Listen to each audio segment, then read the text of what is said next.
Today I will discuss you about some daily use sentence. जैसे first sentence है, कृपया मुझे एक ग्लास दे दो, है ना। So please give me one glass water, मुझे एक गिलास पानी दे दो। उधर हो जाओ, मूव आ बिट, तुम क्या करते हो, वॉट डू यू डू, आज खाने में क्या बनाया है, what have you made for dinner today, question mark. ये 4 सेंटेंसेस हैं और इसके साथ में मैंने एक आपका कॉम्प्रहेंशन भी लिया है, because this is your last topic for the English grammar. ठीक है बेटा, कॉम्प्रहेंशन का मीन होता है एक आपको पैराग्राफ दे दिया जाएगा, उसको आपको समझना है और कुछ क्वेश्चंस होंगे, उनका आपको आंसर इसमें से ढूंढ के लिखना है। जैसे देखिए पैराग्राफ समझ लीजिए, और ये पेज नंबर 94 में है आपकी इंग्लिश सेकंड की बुक में। माई नेम इज़ चिट्टी, मेरा नाम चिट्टी है। I am a humanoid robot, मैं एक इंसानों के द्वारा बनाया हुआ इंसानी रूपी रोबोट हूँ। I have been created by human being, मुझे इंसानों ने बनाया। ग्रुप ऑफ साइंटिस्ट, एक साइंटिस्ट लोगों का group led by the great scientist doctor Vaseegaran, doctor Vaseegaran ने एक ग्रुप ऑफ साइंटिस्ट लोगों के साथ मिलकर मुझे 10 साल में बनाया है।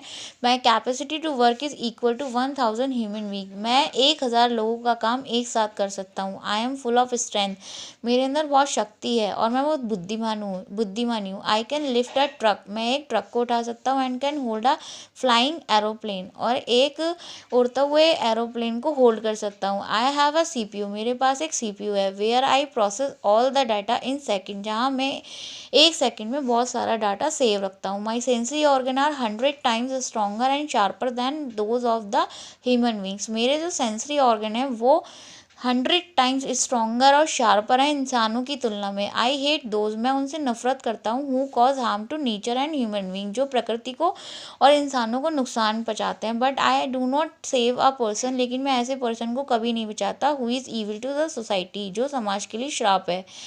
Where there is an epidemic, यदि कहीं पर कोई बीमारी या महामारी होती है। आई हेल्प द सफरर्स, तो मैं जो बीमार लोग होते हैं to get rid of their illness, उनको उनकी बीमारी से बचाता हूँ। When there is a cyclone, जब वहाँ पर एक साइक्लोन आता है कहीं पर।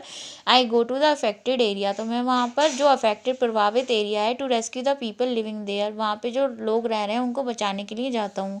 रेस्क्यू मीन्स बचाने जाना। When there is a drought, यदि कहीं पर सूखा पड़ जाता है। I help people in getting stream of water for irrigation, तो वहाँ पे मैं खेती बाड़ी के लिए पानी की धारें जो है पानी की धारों प्रोवाइड हो उसके लिए पूरी मदद करता हूँ। जैसे इन्होंने फर्स्ट क्वेश्चन दिया, हु इज़ चिट्टी, चिट्टी कौन था, तो हमने इसका आंसर ढूंढा, ये रहा।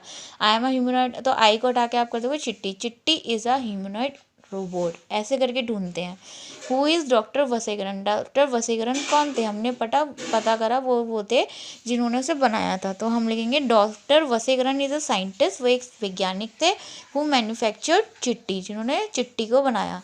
डिस्क्राइब द स्ट्रेंथ, चिट्टी की स्ट्रेंथ लिखी है 2 सेंटेंस में। चिट्टी की कैपेसिटी जो थी वो 1000 लोगों को एक साथ काम कर सकता था। दूसरा, he can lift a truck, वो एक ट्रक को उठा सकता था अकेले। और फ्लाइंग, और कोई भी उड़ते हुए एरोप्लेन को होल्ड कर सकता था अपने हाथ में। फंक्शन क्या था CPU का, उसका एक फंक्शन ये था कि वो सारे डेटा को सेकंड्स में संभालता था। चिट्टी हेट किन से करता था, चिट्टी उन लोगों से हेट करता था जो नेचर्स को या इंसानों को परेशान करते थे। साइक्लोन आता था तब चिट्टी क्या करता था, when there is a cyclone, जब वहाँ साइक्लोन आता था Chitti go to the affected area, Chitti प्रभावित एरिया में जाता था to rescue the people living there, ताकि वहाँ के लोगों को बचा सके। इसके बाद नेक्स्ट क्वेश्चन है कि व्हाट डज चिट्टी डू, चिट्टी क्या करता था जब वहाँ पे कहीं सूखा आता था। When there is a drought, जब वहाँ सूखा आता था। It help people in getting stream of water for irrigation, तो वो लोगों की मदद करता था ताकि पानी की धाराएं आ सके कृषि के लिए। यहाँ पे बेटा देखिए, see the meaning the following words, ये 2 वर्ड्स हैं, इनका मीनिंग ढूंढना है डिक्शनरी में और लिखना है। ड्रॉट का मीनिंग होता है सूखा, एपिडेमिक का मीनिंग होता है महामारी। So today your comprehension topic is also complete and your whole grammar course 3 chapter आपके आ रहे हैं, वो तीनों चैप्टर कंप्लीट हो गए हैं। और आपका ये एक कॉम्प्रहेंशन मैंने अलग से डाला था इंग्लिश ग्रामर में, वो कंप्लीट हो गया है। ठीक है बेटा, so in the next one I will start your English first work. Thank you.